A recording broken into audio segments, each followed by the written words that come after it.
Po yung bagay na kahit minsan hindi po natin lubos maisip kung gaano kahirap yung sacrifice ng ating Panginoong Hesus doon sa cross.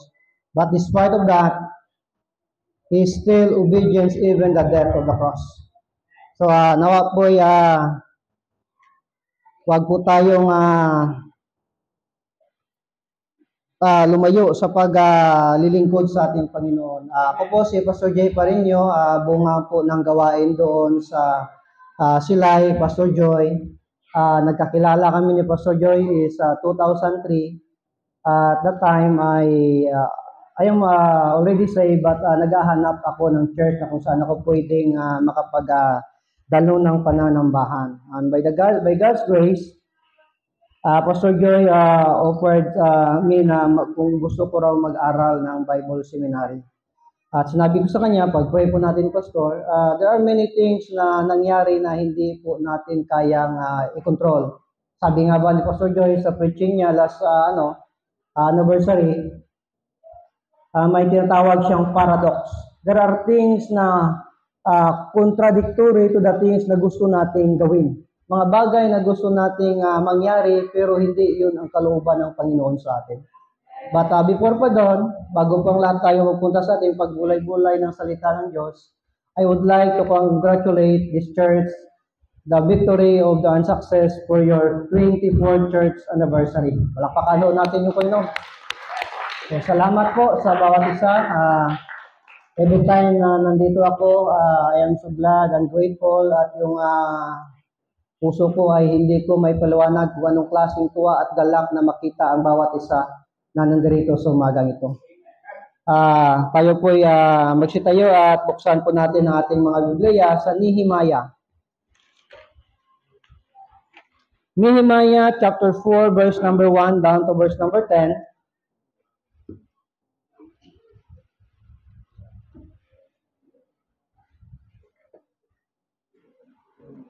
Excuse me.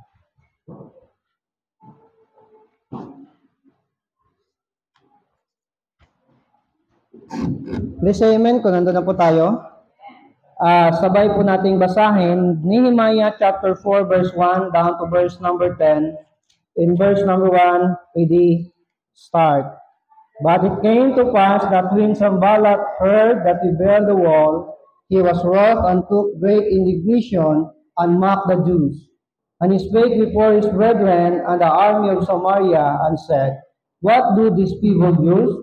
Will they fortify themselves? Will they sacrifice? Will they make an end in a day? Will they revive the stones out of the heaps of the rubbish which are burnt? Now Tobiah the Amorite was by him and said, Even that which they build, if a fox go up, he shall even break down their stone wall. Hear ye our God, for we are despised, and torn the reproach upon their own head, and give them for prey in the land of captivity, and cover not their iniquities, and let not their sin be blotted out from before thee. For they have provoked thee to anger before builders. So built thee the wall, and all the wall was joined together unto the half thereof, for the people had not a mind to work. But it came to pass that when Sanballat and Tobiah, and the Arabians, and the Ammonites, and the Ashdodites, hear that the walls of Jerusalem were made up, and the breaches began to be stood, then they were very wroth, and conspired all them together to come and to fight against Jerusalem, and to hinder it. Nevertheless, we made our prayer, our God, and set watch against them day and night because of them. And Judah said, The strength of the bearers of burdens is decayed, and there is much rubbish, so that we are not able to build the wall. May God bless us upon the reading of His word. Manalangin po tayo. Amang banal at makapangyarihan sa lahat, Panginoon, kami po'y lubos na magpapasalamat sa umagang ito. Kami yung tinipon sa iyong bahay-sambahan upang ikay dakilain at bigyan ng kapurihan ng iyong pangalan. Bigyan niyo po kami ng katalinuhan, kaalaman sa aming pagbulay-bulay na iyong banal na salita. Nawa po bigyan niyo rin po ang bawat isa ng pusong marunong tumanggap ng mga bagay na pangaral galing sa iyong salita. Ganun din po, turuan niyo po kami na may pusong mapagkumbaba upang marunong po kaming tumanggap ng aming mga pagkakamali. Ito po ang aming pagsamot dalangin sa pangalan ni Jesus. And all the people say, Amen. Please be seated. Upo na po tayo. Hindi po lingid sa ating kaalaman kung ano po ang nangyayari dito. Nehemiah had a desire to build the wall of Jerusalem. But before po, bago po nakarating si Nehemiah sa desire na i-build uli yung wall of Jerusalem, alam po natin, they are captive. They are in bondage 70 years in Babylonian Empire. Right? Naging servant sila ng Babylonian Empire for almost 70 years. At dito po natin makikita the affliction and the adversary of Nehemiah. Nakikita po natin dito yung tinatawag nating kahirapan dahil sa mga tao na ayaw at di gusto sa mga ginagawa ni Nehemiah. Nehemiah means God's comfort. Pero sa kabila po ng mga paghihirap na nakaranasan nila, nandun po ang presensya ng Panginoon na patuloy silang kinukomfort despite of their circumstances. Ganun din po sa atin. Kahit gaano man po kahirap ang mga bagay na pinagdadaanan natin, alam po natin all those things, God has a plan and a purpose. Amen? Hindi po nangyayari ang mga bagay na yan dahil lamang sa walang kabuluhan. We may go and we may undergo some difficult situation, but in behalf of that, God's presence is always there to lift up us. Amen? Makikita natin dito na si Nehemiah ay siya yung nanguna sa pag-build ng wall of Jerusalem. Nehemiah was a governor of Jerusalem who helped to rebuild the wall of Jerusalem.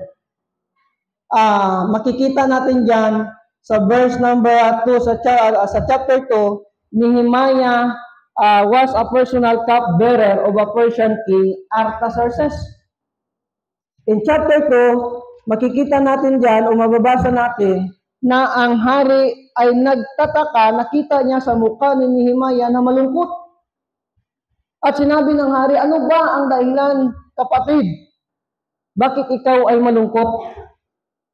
At doon na, inopren ni Nehemiah kung ano yung bagay na nagpapalungkot sa kanya.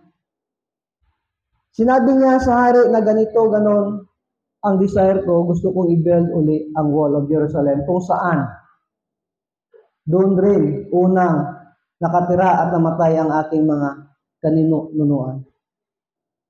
In chapter 2, makikita natin dyan kung bakit siya malungkot. Nehemiah, samantalang, wala naman siyang karamdaman. Kaya nagtanong yung hari. Basahin natin in verse number 3. Sabi diyan, and he said unto the king, let the king live forever. Why should not my countenance be sad? When the city, the place of my father's sepulchres, lieth waste, and the gates thereof are consumed with fire.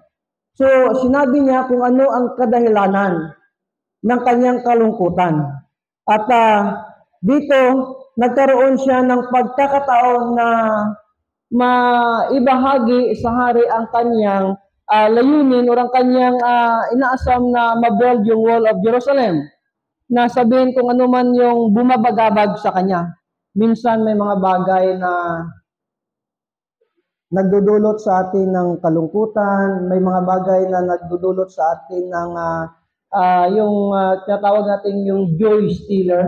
Yung kinukuha yung tuwa at galak sa ating puso dahil sa mga bagay na nangyayari sa atin. Kung hindi lingid sa inyo what happened to us when our pastor Joy diagnosed by the doctor that he has a cancer. At ang buong kapatiran doon ay nalungkot.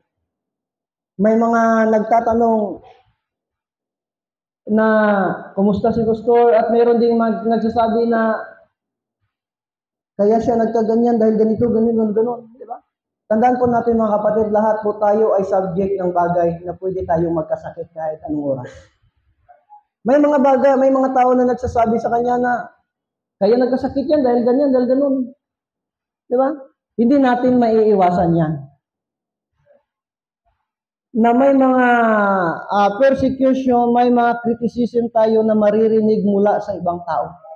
Pero kadalasan yung nagsasabi niyan, hindi naman talaga totoong naglilingkod sa Diyos. At ito yung naranasan ni Nehemiah na pinagtatawanan siya ni Sanballat, ni Tobiah at ng kanyang mga kasama na kahit na yung lobo pag tumakbo at tumalon dyan, matitibag yan. Di ba? Minsan nanghihina tayo dahil iniisip natin yung mga sinasabi ng tao laban sa atin. Minsan nanghihina tayo dahil iniisip natin yung mga expectation ng tao ukol sa atin. Tandaan po natin mga kapatid, we are serving God, not people. We are here not to please people, but we are here for the pleasure of God. We are worshiping the Lord because it is not what? We are worshiping the Lord because it is not part of our life. It is our life. Hindi tayo naglilingkod sa Panginoon dahil isa lamang yung dimension o isa lamang yung bahagi ng buhay natin, kundi na yun na yung buhay natin. Bilang isang Kristiyano. Hindi ito isang routine lang na paglinggo, nandito tayo, ibang araw wala na tayo, di ba? We can worship the Lord everywhere. It is our life, it is not just a mere part of our life. At ito yung desire ni Nehemiah na pagbuklod-buklurin yung mga kanyang kapatiran, mga kasama niya doon upang itayo ang wall of Jerusalem. But dito sa binasa natin mga kapatid, nagsimula silang magtrabaho sa pagtayo ng pader, pero hindi biro ang kanilang pinagdadaanan. Para lamang po may tayo ang wall of Jerusalem. Dito nagsimula ang kanilang matinding affliction due to their adversary or kalaban. Bawat isa sa atin, maliban sa spiritual na buhay natin, may tinuturing tayong kalaban, whether we like it or not. May mga tao tayong hindi rin natin tanggap at galit tayo sa kanila. At sila hindi rin nila tayo tanggap at galit din sila sa atin. Sabi ko nga, we are almost 10 days na ba tayo, Pastor? Dumating tayo Monday. Di ba? Mga almost 10 days na kami rito. Sabi ko nga, ang kalaban ng mga tao dito, hindi yung kaaway na o kapitbahay nila. Ang kalaban ng tao na nandito ay ang oras. Doon sa probinsya, walang traffic eh. Pag sinabi mong church, kahit 20 kilometers mo yan, aabot ka doon kahit 15 minutes lang. Pero dito yung kalaban mo, oras. Pangalawa, yung sarili natin. Di ba? Bakit? Yung oras, nandyan lang yan. Pero yung tinatawag natin time management, mahirap yun. At hindi, marami rin tayong mga excuses na ganito, gano'n, no? Kasi nga, kung ang ating Panginoong Jesus ay may dahilan para hindi tayo tubusin sa ating mga kasalanan, we are worthy of the penalty of our sin. So, ang sabi niya nga, my make is not to do my will, but the will of Him that sent me. Siya ang aking gawain ay hindi ay gawin ako anuman ang kalooban ko, kundi ang kalooban niya na nagpadala sa akin. May tatlong bagay po dito mga kapatid na meron si Nehemiah at ang mga kasamahan niya. Nehemiah, adversary, and affliction. First, anong bagay na makikita natin dito? Sa kay Nehemiah, kahit po afflicted si Nehemiah, but they are not afflicted. Paano po tayo maging rooted and built up if we are always afflicted to the circumstances that we are facing day by day? Normal lang po na meron tayong mga haharaping pagsubok. Ang hindi po normal, tayo ay anak ng Diyos, sumuko tayo. May rason siguro tayong sumuko kung si Pastor Bong ay huminto. Pero kahit gano'n kahirap ako, Nararamdaman ko yung pagod at hirap ni Pastor Bong. Paite, Larangan, Kainta, saan pa? Cardona. May mga speaking engagement pa. Di ba? Pero kasi nandun yung kanyang kaligayahan. Nandun yung kanyang puso na kahit pagod, kahit hirap, alam niya na it is very rewarding. Wala naman pong gawain sa Panginoon na hindi pinagpapala ng Diyos kung ginagawa natin. Kahit they are afflicted, but they are not afflicted. Bakit? But the desire of Nehemiah is to finish the wall. Never change. Yung kanyang hangarin na tapusin na maitayo yung pader, hindi nagbago kahit gaano man kahirap ang kanilang pinagdadaanan. Number one na makikita po natin dito, Nehemiah, adversary and affliction. Anong meron si Nehemiah na pwede nating makuha as a lesson or as an example bilang isang mananampalataya? Basic lang tayo, hindi na natin lalalimin pa ang ating pag-aaral. Number one, he is afflicted, but his attitude never affected. Pag sinabi po natin attitude, ano po yung attitude? Iba ho yung conduct, iba rin yung attitude. Pag sinabi natin attitude, sa loobin. Yung desire ni Nehemiah na maitayo yung wall of Jerusalem, hindi nagbago at hindi apektado kahit gaano man kahirap ang kanilang mga pinagdadaanan. Biruin mo, pag binasa natin dito sa verse number 17, verse number 15. And it came to pass when our enemies heard that it was known unto us, and God hath brought their counsel to naught, that we return all of us to the wall, everyone unto his work. And it came to pass when the time forth that the half of my servant wrote in the word, and the other half of them held both the spears and the shield, and the bows and the habergeons, and the rollers were behind all the house of Judah. 17. They which builded in the wall, and they bear burdens, which those that laid it, everyone with one of his hands wrote in a word, and with other hand held a weapon. Gaano po kahirap. Hinati sila sa dalawang grupo.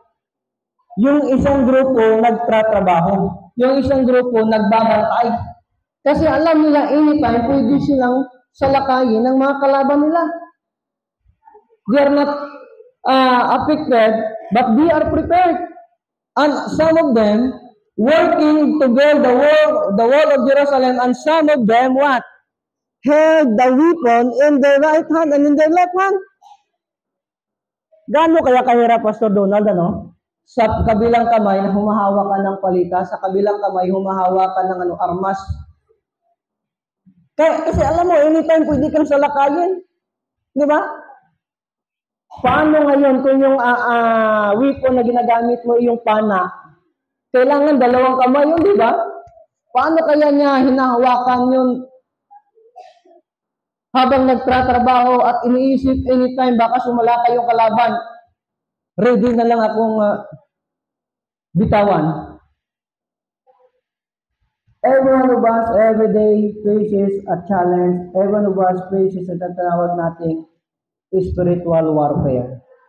Ang kalaban natin hindi yung kalaban natin o kaaway natin. Ang kalaban natin walang iba kundi si Satan. Satan has many devices na pwedeng gamitin para tayo ay tumigil at huminto sa ating pananampalataya. The attitude of Nehemiah in verse number 11, chapter 4. Anong sabi dyan? And our adversary said, they shall not know, neither see, till we come in the midst among them, and slay them, and cause them to work to cease. Di ba? Ang sabi dyan, and our adversary said, they shall not know.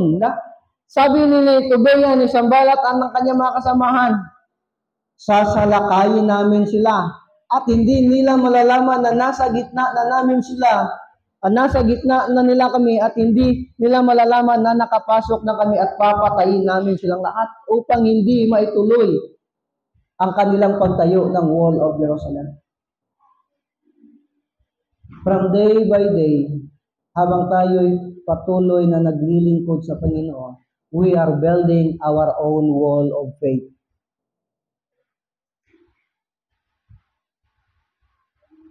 Yun yung pwede natin gamitin laban sa mga kaaway natin.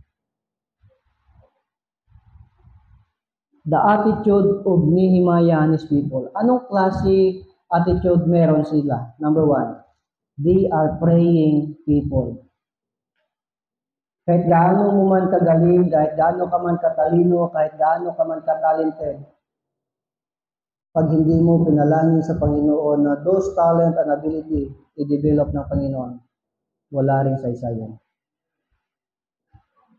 Kahit ikaw pa ang pinakamagaling, di ba sinabi nga ni Pastor Joy, habang yung kawayan tumatanda at tumataas, yumuyuko.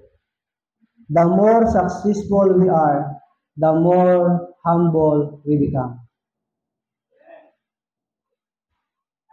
Hindi naman tayo naglilingkod sa Panginoon upang magkompetisyon sa isa't isa. Nandito tayo upang bigyan ng kaluwalhatian ang ating Diyos na tagapagligtas. His attitude, they are praying people. Wala na isa sa atin dito na nakaupo ngayon dyan kung hindi pinapanalangin ng ating pastor. I am right? We are all a byproduct of prayer. Nakatayo ako rito dahil may isang tao na sinasama ako sa kanyang panalangin every day. We cannot change the people, but we believe prayer can change many things. They are a praying people.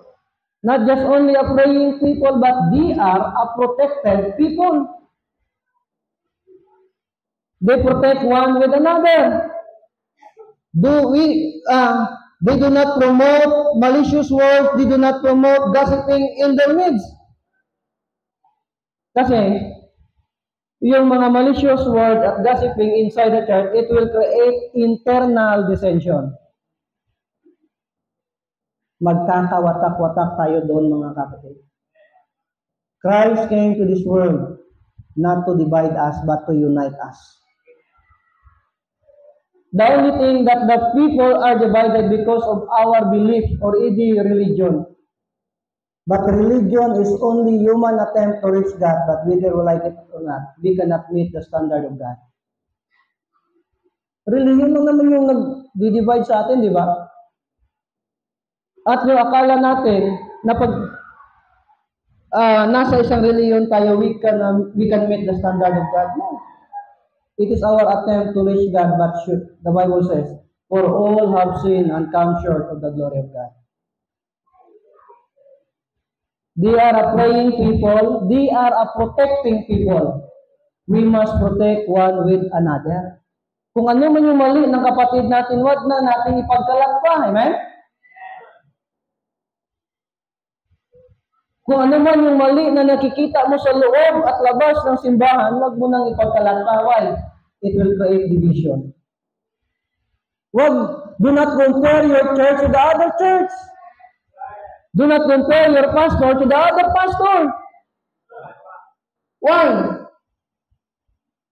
Every one of us has a unique purpose in this church. Inilagay ka ng Panginoon dahil may purpose ang Panginoon sa iyo. Ayaw ko dyan kasi ganun daw mga tao dyan.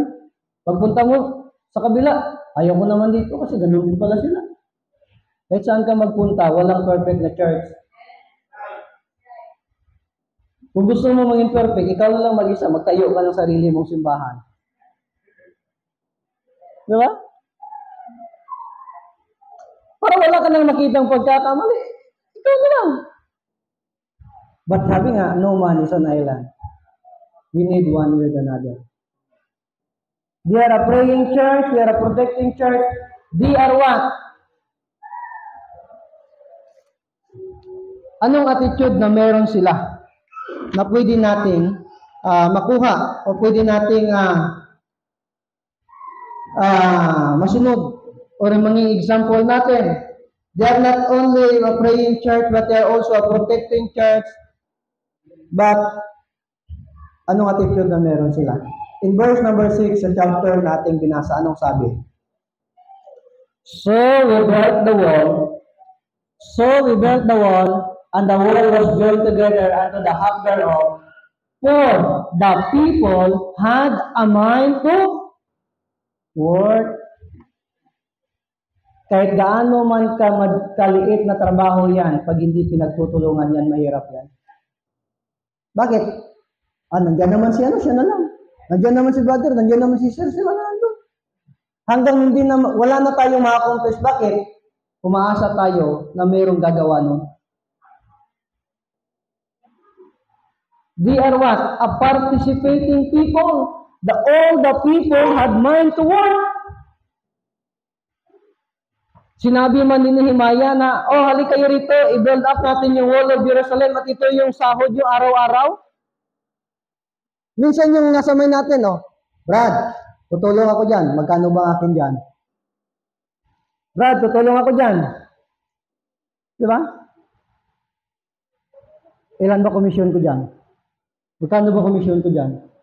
Diba? We are always thinking those things kung ano yung makukuha natin, not rather the things na anong pwede natin maibigay. Kaya ba? How many days to build the wall?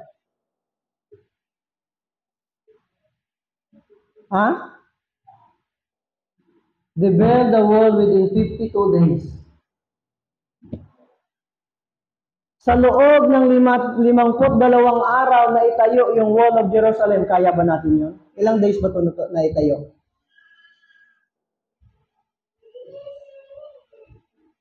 Siguro, lahat to, pag itinayo to, siguro hindi kulang-kulang 2 buwan. Tuloy-tuloy yung trabaho. Tama ba, Rafi? Di ba? Siguro ganun katagal. They build the wall in 52 days. Gano'ng kalapad yun? Gano'ng kalawak yun? Gano'ng kakapal yung wall? Because all the people had mind to work. Yan yung gustong mentality ng Panginoon na meron tayo bilang isang mananampalataya. Hindi na kailangang sabihan pa, God says, ganun. You must take initiative. They are praying, they are protecting, and they are what? Participating people. Number 2, the adversary and affliction of Nehemiah. What kind of attitude Nehemiah and his people had? Number 2, they are afflicted but not afflicted because of their aggressiveness. Minsan nawawala yung aggression, yung pagiging agresibo natin sa gawain dahil apektado tayo ng mga bagay na hinaharap natin. Their aggressiveness never affected. Yung aggressiveness natin nawawala lamang dahil sa yung mga pinagdadaanan natin. Minsan sa mga young people, ayaw nang mag-serve, ayaw nang sumali sa choir kasi nga broken-hearted daw. Yung samantalang nung una, parang ayaw payagang lumubog yung araw na walang masulwin eh. Parang ayaw umuwi sa bahay kasi gusto niya na sa church na lang, gusto mag-involve sa gawain. Pero nung nakatikim lang na binasted, wala na. Yung aggressiveness, yung seriousness, wala na. Yung apoy na nagliliyab sa puso, wala na. Di ba meron ganyan? Nung una parang lahat gusto natin gawin. Hindi ko natatanda ko nung nasa first year ako sa Bible College, parang nagbabaga ka. Parang gusto mo magpagkit ng gilas. Parang ganun. Second year, unti-unting humihina. Third year, hanggang graduate. Parang ganito na pala. After kang graduate, ano ang kasunod? Parang unti-unti ka na rin hinihila ng kamunduhan. Bakit nagpapasalamat ako sa Panginoon na may mga tao na patuloy na nananalangin sa akin. their aggressiveness never affected. Si Nehemiah, yung aggressiveness ni Nehemiah, kahit gaano kahirap ang mga nangyayari sa buhay ni Nehemiah o sa mga kasama niya, hindi sila naging apektado. Hindi naman makakatulong kung magiging apektado tayo. We cannot create a solution from those things kung yun na lang yung palaging iniisip natin. Alam naman natin na walang problema, na walang solusyon na ibibigay ang Panginoon.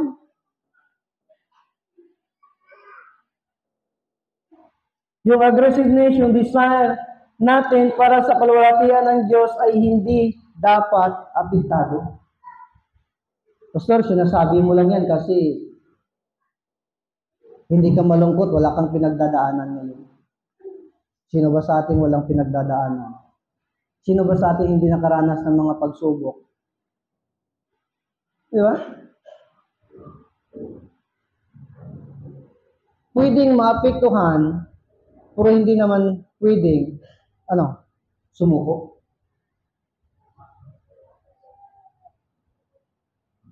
His aggressiveness never affected. Kaya nga, nakikita ko si Pastor Ong, parang wala na tong pahinga.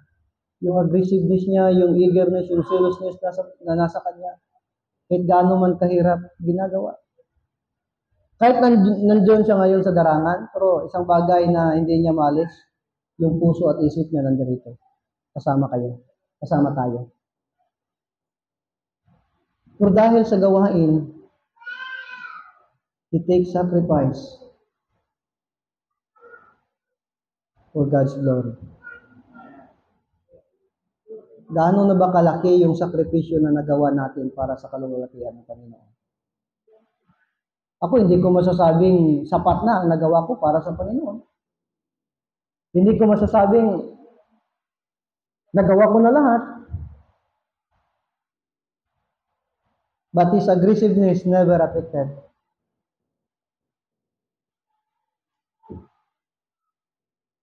Verse number 16, anong sabi? And it came to pass from the time forth that the half of my servants wrote in a work, and the other half of them held both the spears, the shields, and the bows, and the habergeons, and the rulers were behind all those houses of Judah, they which builded on the wall, and they that bear burdens. Not only all the people had mind to work, but they have the burden in the work. All the peoples that bear burdens with those that laded everyone with one of his hands, wrought in a work, and with the other hand held a weapon. In verse 18, for the builders everyone had his sword girded by his side, and so builded. And he that sounded the trumpet was by me. And I, anong sinabi ni Nehemiah? And he that sounded the trumpet was by me. Kumbaga, kung sa barko, siya yung kapitan. Siya yung nagtitimon, siya yung nagdidikta kung saan pupunta at sa saan dadaong yung barko. Ano ang bagay na hindi naapektuhan sa kay Nehemiah, even though there is adversary and affliction? His attitude, his aggressiveness, number last, his administration. Pag sinabing administration, pangangasiwa. Mahirap ang isiwaan ng ganung karami. They're almost million. Kaya siguro madaling naitayo, within 52 days naitayo nila ang wall.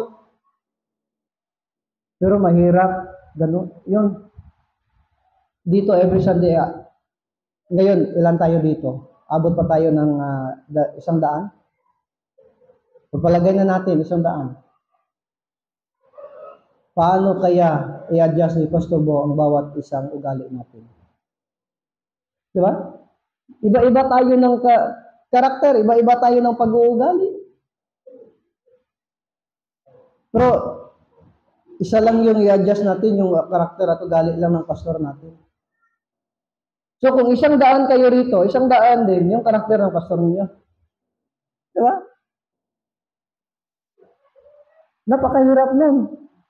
Pero alam ko si Pastor Bong mapagmahal. Kung hindi ko nakita si Pastor Bong na nagagalit.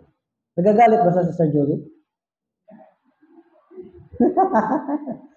Yung galit talaga na parang sinisigawan ka? Hindi, no? Yung isang bagay na pwede nating may pagmalaki at na meron tayong pastor na mapagmahal.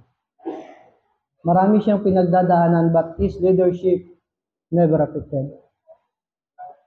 So, kailangan narayan din tayo sa likod para sumaklolo, umagabay sa gawain. Because the ministry is not a one-man's work. It is the work of every saved and baptized believers. His administration never affected.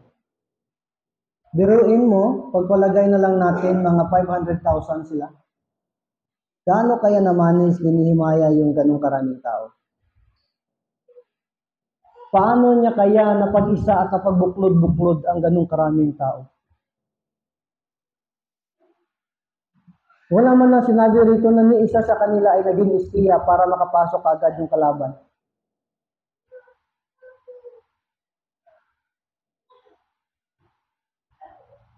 His administration never affected. Administration means the process or activity or running a business. Diba? Pag ikaw ay nagtayo ng isang negosyo, mahirap pangasiwaan yun pag wala kang experience, pag wala kang tamang kaalaman. Lalo na yun, yung pangasiwaan mo, tao. Ililid mo tao to build the wall. Ganun din yun, kahirap ang naranasan ng ating pastor. Para matulungan tayo na i-build yung ating pananampalataya, yung buhay Kristiyano natin.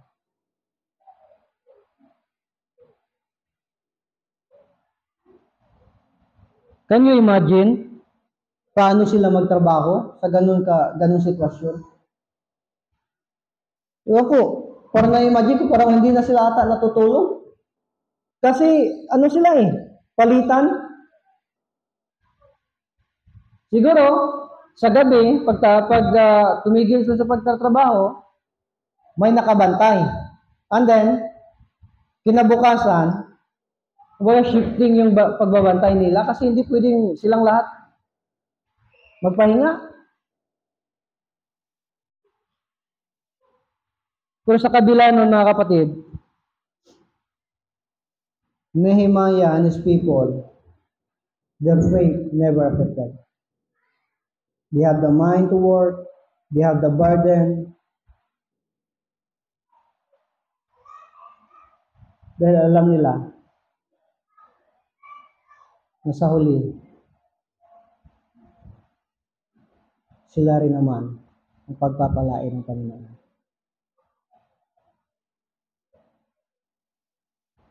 Kalahati sa kanila, di ba? Nagbabantay, kalahati, nagtatrabaho. Mahirap yun. Kung ikaw yung nagbabantay, kung mahirap man yun nagtatrabaho, mas mahirap yung nagbabantay. Malingat ka lang ng kaunti, pwede ka nang mapasok.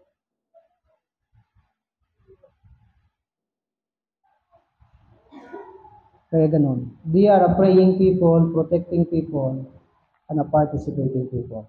Ministry is not a mushroom in the night. Hindi ito tulad ng isang, anong tawag doon sa Tagalog? Yung mushroom? Kabuti. Hindi ito tulad ng isang kabuti pag itinayo mo, lalago agad. Kailangan natin itong pagtulungan. We must involve and participate for the work of the ministry. As it goes, bakit kaya naging matagumpay sila sa kanilang mga ginagawa? Nandun kayo niya sa verse number 6. All the people had mind to work.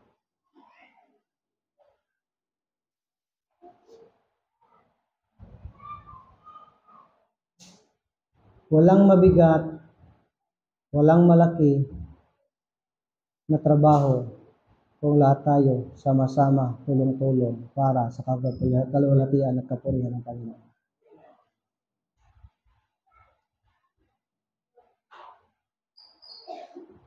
when you are facing adversity in your Christian life, face it with courage and never give up. At tumayo pa tayo.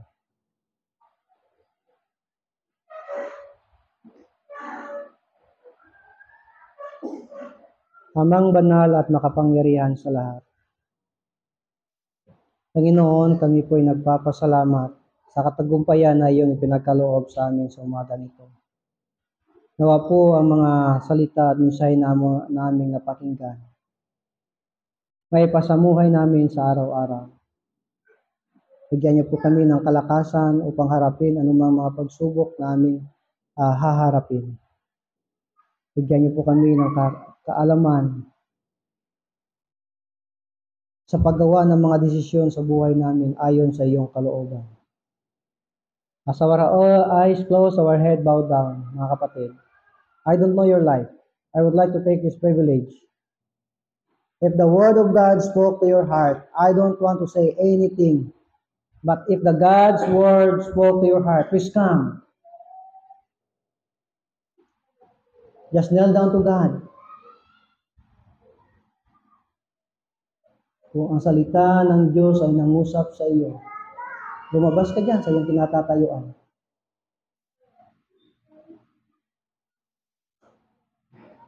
Ask the Lord, Lord, help me.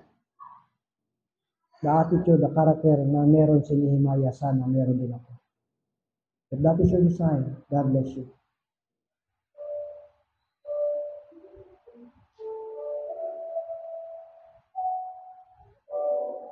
Kung may mga bagay na bumabagabag sa iyo, this is the right time to ask the Lord, His presence, His guidance, His help.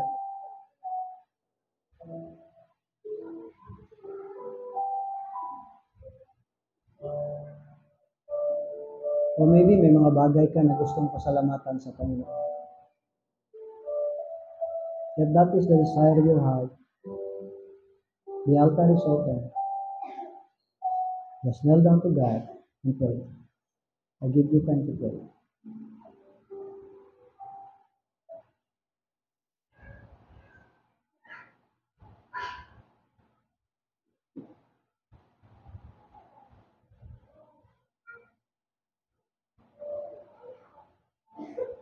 Our most precious and loving Father, once again, we thank you for your kindness and goodness that you bestowed upon us. Bless these people, O God, who kneel down before the throne of the grace. Give them wisdom, whatever the desire of their heart. Naway grant mo po, Panginoon, sa kanilang buhay. At sa bawat isa na narito ngayon, pagpalain niyo po kami sa aming pagpapatuloy sa iyong gawain. Bless niyo po ang aming pastor, Pastor Bo.